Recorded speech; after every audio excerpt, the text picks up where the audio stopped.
Welcome to the complete collection of Shaquille O'Neal's great stories, told by NBA players and legends. So do take me a long time to edit and create, so I'd really appreciate it if you could just quickly hit that like button. If you are new and you think you may enjoy these types of videos, be sure to hit that subscribe button and turn that notification bell on so you don't miss an episode in this series.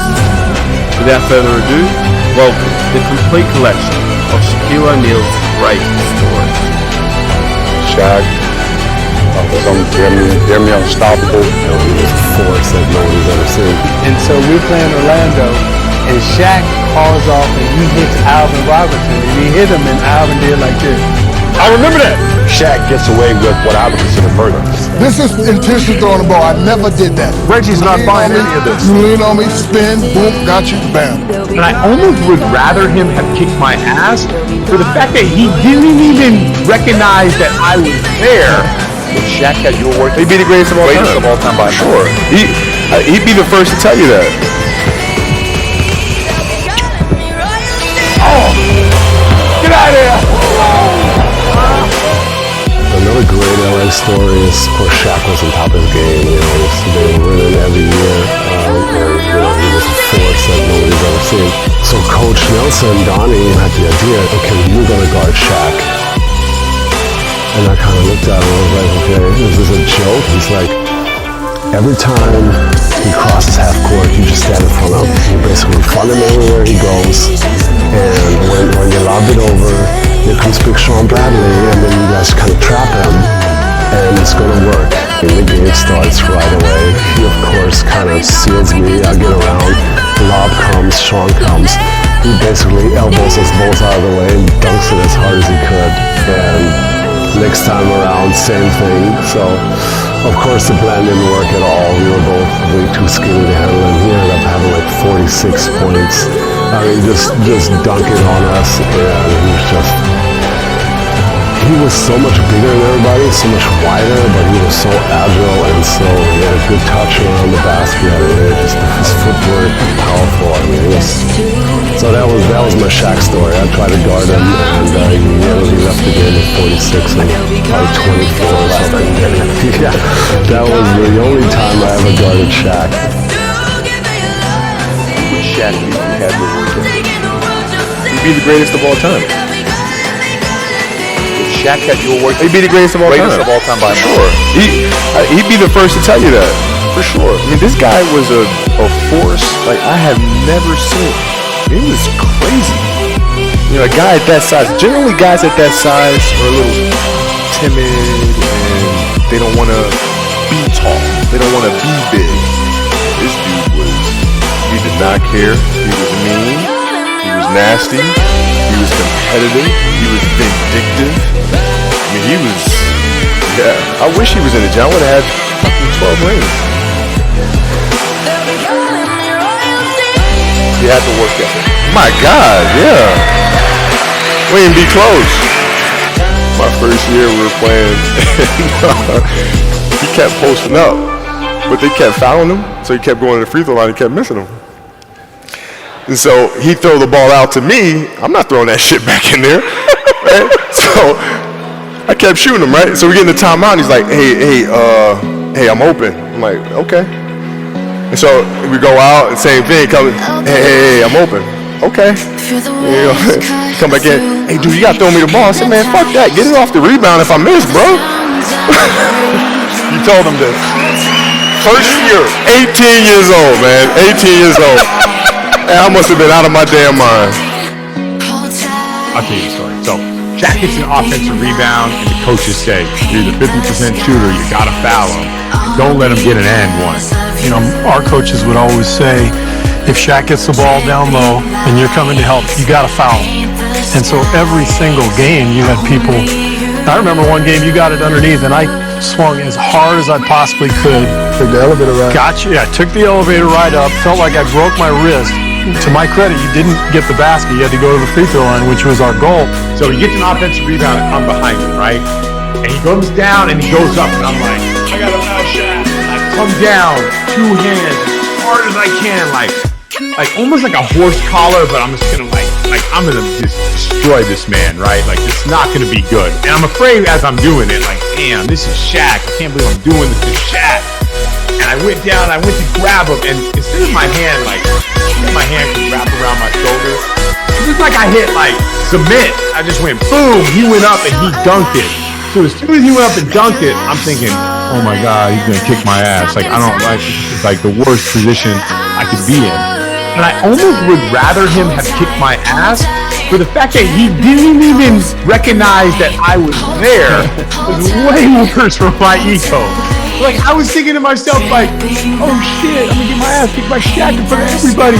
And he just walked to the free throw line. Like I felt so insignificant. I almost quit the NBA at that point. I was just like, no, I'm probably not an NBA player. He doesn't remember that. He don't remember you even hitting him. No.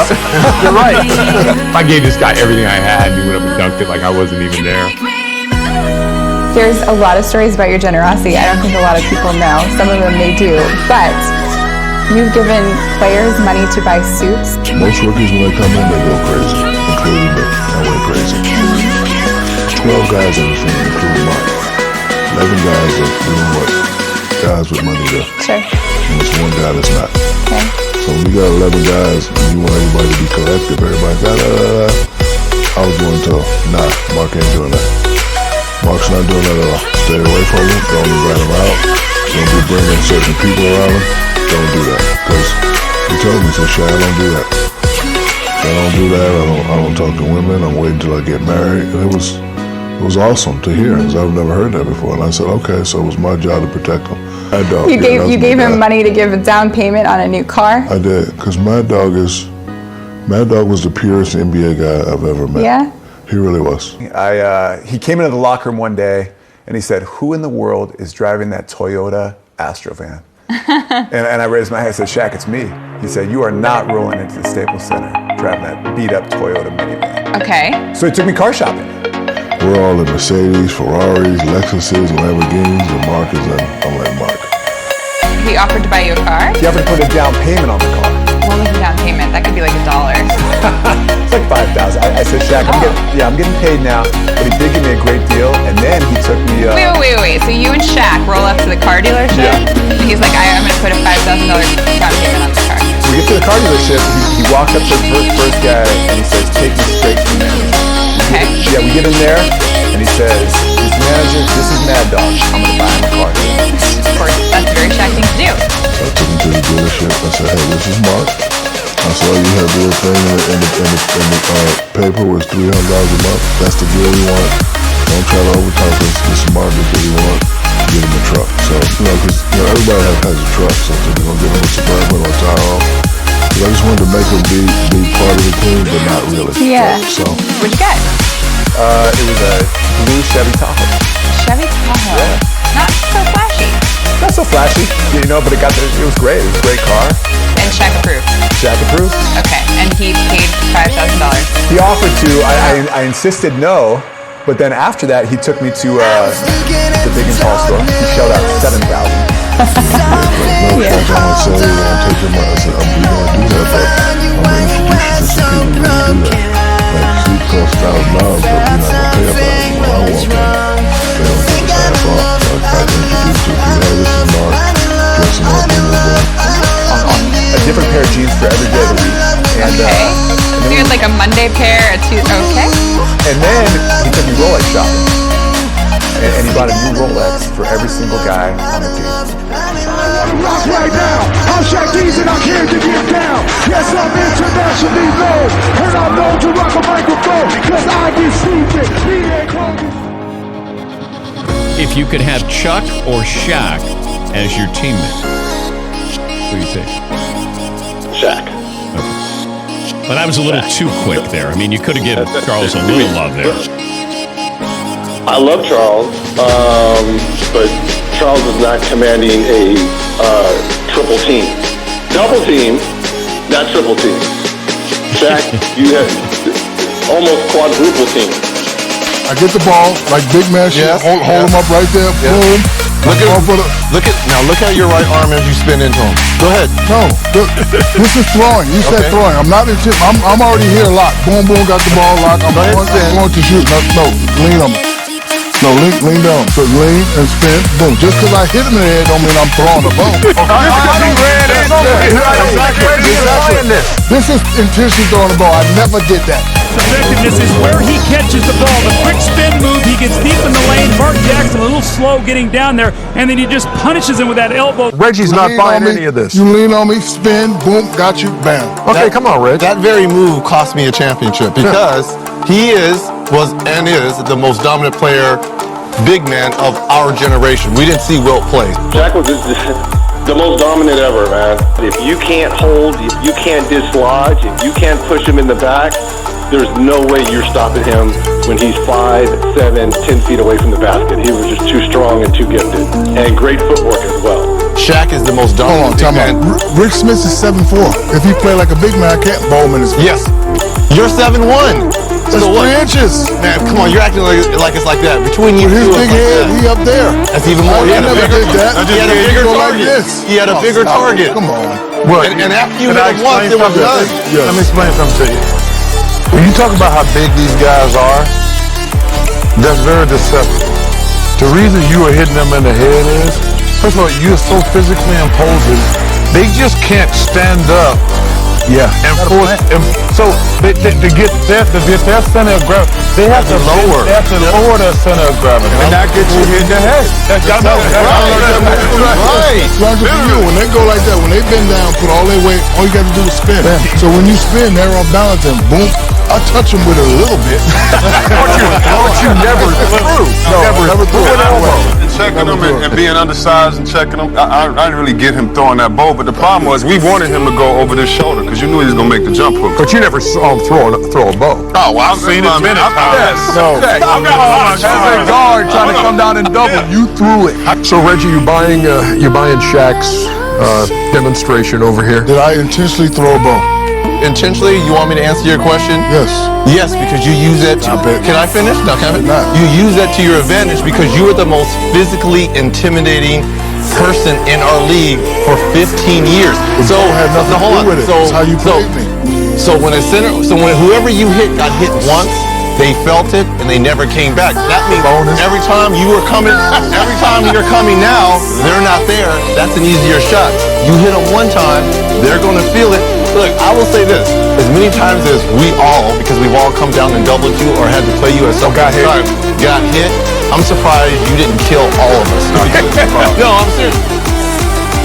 What is something that one of them players that you got off of them, or two of them that you got from them, and you like, this stuck with me longer than any other thing that stuck with me with any other player? Probably the three individual players would be Shaq, and LeBron. Was probably the three I took the most from. Shaq, I took the way that he was like. I was so quiet. I was an introvert. Like I didn't talk much. I didn't let my personality show. Shaq kind of opened me up. You know what I'm saying? When he gave me the nickname Flash, and you know what I'm saying? Like I bought into the Flash character, and like he started opening me up. So I started being more like, so I started speaking for myself. I started saying what I wanted. You know what I'm saying? Like I started being had a little more pizzazz to myself. Yeah. So he kind of brought that side out of me. Shaquille O'Neal, we watched Kazam. That's not a shot, Shaq. That's not a shot, Shaq. That's not a shot. We grew up watching Blue Chips, like you said, and we grew up seeing them players, and your first championship to go through that and win a championship with them players. What did that mean to you? That was unreal, bro. You know what I mean? First of all, to be, when Rouse made that move to bring everybody in, like first of all, man, my first year, like I was just having fun. And we were just having fun. We went from being a terrible team to a good team at some point, and I just enjoyed being in the NBA, making some noise. And then trade happened, Shaq come to Miami, everything changes. The major headline around the league tonight: the Los Angeles Lakers and Miami Heat have agreed to a trade that will send Shaquille O'Neal, one of the greatest big men of all time, to sunny South Florida. First, my reaction, I was a little saddened at first because I knew I was losing my buddies in Lamar and Karan and Brian. But on the other end, I was very excited. I mean, I'm playing with one of the greatest players ever to play the game. Dwayne, he was pretty courteous. No sooner than when he got there, he showed up and said, hey, let's just be straight about this. This is not my team. This is the young fella's team. This is Dwayne Wade's team. When I got there with D-Wade, I was like, you know what? I'm older. I'm tired. It's your team, D-Wade. First thing I did with D-Wade, we went to a restaurant and I told him all the stuff that happened bad with me and Kobe. So as soon as we got there the first day, I said, look, man, you heard this, you heard that. Me and you ain't gonna have no problem. You the man. Take as many shots as you want. I need to get 28-10 to make everybody feel good, make myself feel good. So, but and we never had problems. And I said, I'm telling you this, D-Wade, because this could never happen between us. I said, tomorrow when I go to the press conference, it's your team. I'm gonna follow you. I'm gonna be your consultant. I'm gonna be your consigliere. You're the godfather. I'm the top lawyer. We work together. No, it's not my team. It's not just Shaq's team. It's our team. To be able to go from that to like then the next thing was like, hey Shaq, here, it's time to win a championship. I'm like, wait, what? Right now? I just got here, you know what I'm saying? Yeah, instantly. You know how it go. Yeah. You gotta do what you gotta do. Up in the big truck and say what we say. Bring a championship to Miami. Remember this? I'm gonna bring a championship to Miami, I promise. I gotta put some work in. I gotta go. I have a question. Do you think because of your strength and size, it also penalized you with the rest when you got fouled? Of course, all the time. I mean, I was always upset that I couldn't talk to the referees like Sleepy Barkley over there and like Reggie Miller. They used to say something like, if I said I'm out for a month. So, it kind of penalized me, but, somebody made an interesting point. They're not going to take care of one guy and penalize everybody else. Think about that. Because I was the only one of my kind playing at the time. So they're not going to take care of me and get everybody else upset. So they take care of everybody else, and then I would just have to deal with it. Watching frustrated players swarm around all 325 pounds of a determined Shaq spinning toward the basket was like watching those tiny old biplanes trying to take down King Kong. No player ever had to endure more physical abuse. Yet not only did he endure it, he excelled in the face of it. I never cried, never complained. I just 28-15. Yeah, it was said often, it's said time and time again, the most difficult guy to referee in basketball. Yeah, no question. I think things could have gotten a lot worse if he hadn't been composed and able to deal with all To that. me, this is the mark of a great player. When they start changing rules because of what you do, then you're a great player. So when you become a guy who the league makes different rules for, that's when you know you arrived.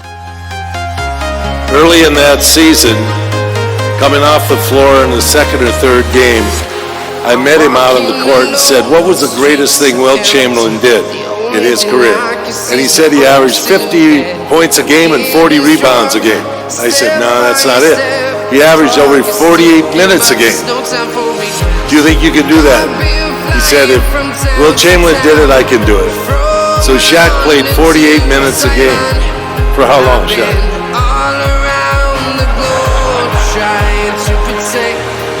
John Sally came in my office about 2 weeks later and said, do you think you can start limiting Shaq's minutes? But he got in shape, and he won the MVP, and he was great that year. Great year for him. 60-some points against the Clippers. That night was my birthday, and we had a party. So, usually I go home. Before or after the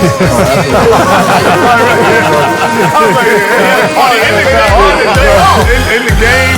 Party, so, usually I go home, eat lunch, take a nap, and get ready for the game. But we played against the great Keith Kloss and the LA Clippers. So I'm taking them at all. I got to get ready for the party. So on this day, I broke all my rituals. My ritual consisted of after shoot around, go home, eat 2 turkey club sandwiches with extra mayo and a Diet Coke. Take about a 3 to 4 hour. No, seriously. He's not lying. He's not lying. Why not? Looking at Charles, Diet Coke, take a nap, go play, go dominate. And, the Clippers, we always manhandle and beat them. So that day I said, you know what? Since I got a party tonight, I'm gonna let Rick Fox and Kobe and those guys take over. I ain't gonna do nothing. So the whole day I'm setting up the party, I'm calling, hey, make sure the drinks are there. I'm taking them at all. I got to get ready for the party. got the Bentley, I got my suit, so I'm gonna go, because also what I was doing that game, I was gonna foul shade. Foul shade is gonna beat him. So if you know what foul shade is? No, what's that? Foul shade is when you get in the game, you get 2 quick fouls, so you can sit down. So if I was gonna foul shade, I wasn't gonna even play this game. I was gonna get 3, 4 quick fouls. I wasn't gonna be nothing. I was gonna be in some. What a great game plan. The turkey sandwiches. So I get to the game and I'm dead tired. I'm not gonna do nothing. So Wait. Hold on. The party's the night before or the night after? No. After the game. After the game. But why are you tired? Because I didn't take a nap. And I'm out all day. I'm out, calling people, going to the mall, getting the jewelry. I gotta get the ice ready. I gotta get the derbies. I gotta get the suits made. I gotta get the car washed. I gotta get the rim. So I go home about 4. I don't even get to take a nap. I got to put back on the highway because I live an hour away from Staples at 5. So I get to the game. So the game start. We get out there and they killing us. Everybody looking at me. And the Clippers are killing us, right? Clippers are killing us, and then Phil, he starts yelling at me. And all the guys start looking at me, so I'm like, all right, give me the ball. So now I got to play and get my nap and get tired. So I'm just scoring. So I look over to the bench and I see one of my idols, Kareem Abdul-Jabbar I guess he was a special assistant coach, telling Keith Klaus how to stop me. I see Kareem saying, you gotta do this, you gotta do that. Now I'm pissed. Kareem, so I'm like, give me the ball. So I'm scoring, and so I got the ball one time and I, shot like a little sky hook, just to pay homage to him. And he did me like this, and he put his head down. So now I'm super pissed. Phil's calling other players. I'm like, we're not running that right now. Get it to me every time. He's like, why is it not? Get it to me every time. I'm gonna make Kareem look at it, and Kareem never looked at me. It seemed to me like he was talking to the guys. I'm like, oh, don't let him do it. You gotta play him like this. So I'm like, oh, okay, you gonna teach him how to stop me? Watch this. So I'm starting to go to work, and I'm getting the ball, and I'm looking. I'm like, oh, you got Pete Chilcutt on me? You're not going double? Barbecue chicken alert. Chicken alert on them guards. So they had Pete Chilcutt sticking me. They had Anthony Abrams sticking me. Then they tried the hacker shot thing. And I had to get my elbow in like my name was Dennis Scott. So, as players, like, you get 30, right? And you're like, man, I can get 40. So I got 40, right? I was like, man, I can get 50. So now I got 50 guys who are like, go get 60, go get 60. He just put his head. He never looked at me. Happy birthday, big fella! I get 61. I'm throwing lobs, and I'm actually kind of upset at Phil because I think he had like 5 minutes left. I think I could have went for 70 or possibly 80 for that game. Phil took me out, and he took me out. I think he did that because he didn't want me to score more than Mike. That's what I think. That's what just saying. 61 points, 23 rebounds against Keith Klaus. Video game. The great. And still went to the party. And then there was a hell of a party. All the superstars. Where was it? The party was at an aquarium. It was nice. And I pulled up in that white convertible Rolls Royce on them. What was the music playing? What music playing? Bow down. Bow down. Go back to 2000. Bow down. It was me and Uncle Jerome.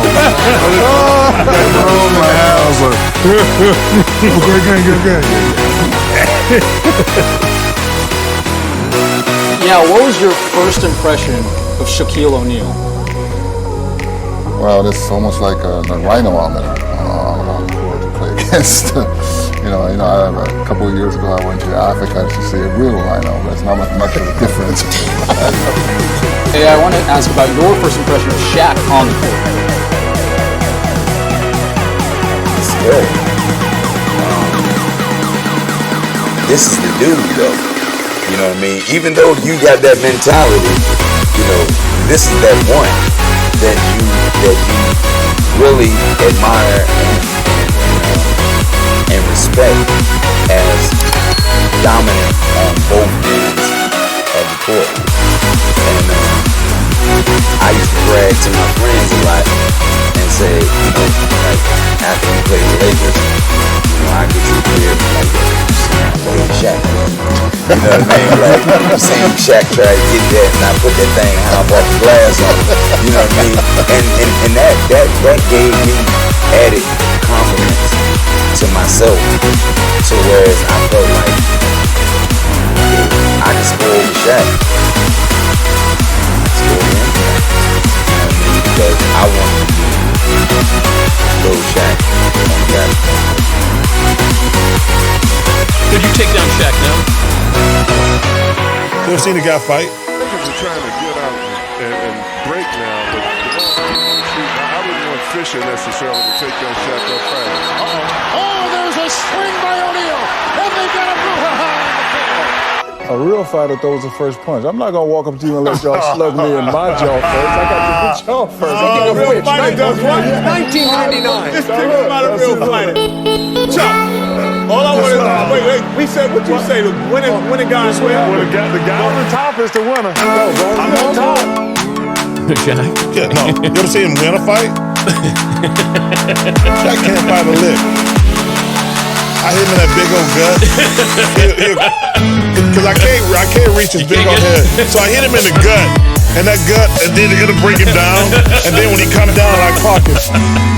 This will happen. You can slow down if you want to. I wanted to show the left to my man, so when he went to the left, I wanted to hit him with the right, but somebody grabbed me. But when he got me down the ground, he didn't do nothing, so I know he wasn't going to listen. But check it out, after that fight, he both got in trouble. I love this angle. I love this angle. She was the left. You know it's there, and I'm right. Tito hit him. Look at the left. See how it just showed up. That was just a little oddly. You know, some people like jump all out the way. I just like, that's what it's for. You know what's funny about that? A lot of people don't know that Charles' mother and my mother were best friends. Oh, yeah. So the day me and Charles got into an altercation, the phone rings. There was an Alabama number in his mouth. Don't you put your hands on my baby. You need to stop fussing at each other and get a grip and behave. And my mom called, what y'all doing out there fighting? But you know, you play long. I played 19 years. You come across a lot of characters. But you know, for me, hands down, it was Shaquille O'Neal. I mean, most of the stories I can't repeat most of the stories. But I mean, every day, I think he literally would come to practice every day thinking of how can I make everybody laugh. And did it actually make you laugh, or did it just make you shake your head? A little bit of both. But I mean, Shaq. I remember one time we get ready to play a big game against Dallas. As a matter of fact, I think it was a TNT game. We're fighting for playoff position. And after the pregame meeting, and I go in the bathroom, I come out, and Gordon Gilchrist is laid out on the floor. And like the trainers are like trying to wake him up, you know. Shaq choked him out. Like 18 minutes on the clock, we're getting ready to go out to play, and Shaq like put him in the sleeper hole because he was talking too much. He was talking trash to Shaq. But Shaq, that's one thing. He's not here to defend himself, Shaq. But it was like, G Hill, I told him don't mess with me, G Hill. I told him. Hardest person I've had to guard was Shaq. Hardest player I've ever got without thinking is Shaq. Shaquille O'Neal. Shaquille O'Neal. Because he's beast. He was so big and strong. In his prime, he was the hardest player to guard, period. He was the most dominant center in the world back then. Luckily, I didn't have to guard him very much. But the very few times that I did, it was painful. He had me about 200 pounds, and I had not a chance in life of stopping him. Scariest player I'm glad I'll be using is definitely Shaquille O'Neal. Shaq. Let me run for cover. Shaq by far. Shaquille O'Neal. Definitely Shaquille O'Neal. Shaq, look out! He rocked the whole gym. 7 foot, 300+ pounds, muscle. He's an absolute monster. Dominance is out of this world. Freak taking a sledgehammer. He was too strong. He was too big for everyone. He was dunk on every play. Shaq, oh, what a power move by the big guy. You try that charge, you'd be in the hospital for a month. Ooh. Yeah, Shaq was scary, right? Yes, he was. I hear all the young guys talking about Shaq, right? And I remember Alvin was a teammate of mine. Yeah. And in Detroit, and so we're playing Orlando, and Shaq hauls off and he hits Alvin Robertson, and he hit him, and Alvin did like this. I remember that. Shaq wants to be let go of. He's sick and tired of Lambeer hanging all over. Lambeer, the quick foul call. Oh, punches thrown. Robertson and O'Neal. And there were two solid shots landed. Matt Kukas now charging out. And he went back. He was like, And I grabbed Shaq and I go, oh, you hit the wrong guy. Don't hit that guy. You hit the wrong guy.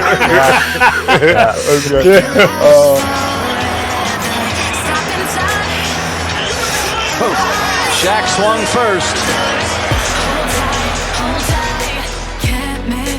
And that was the complete collection of Shaquille O'Neal's greatest stories. If you did enjoy this video, please help me out by hitting that like button, subscribing if you are new, and hit that notification button so you never miss an episode in the series.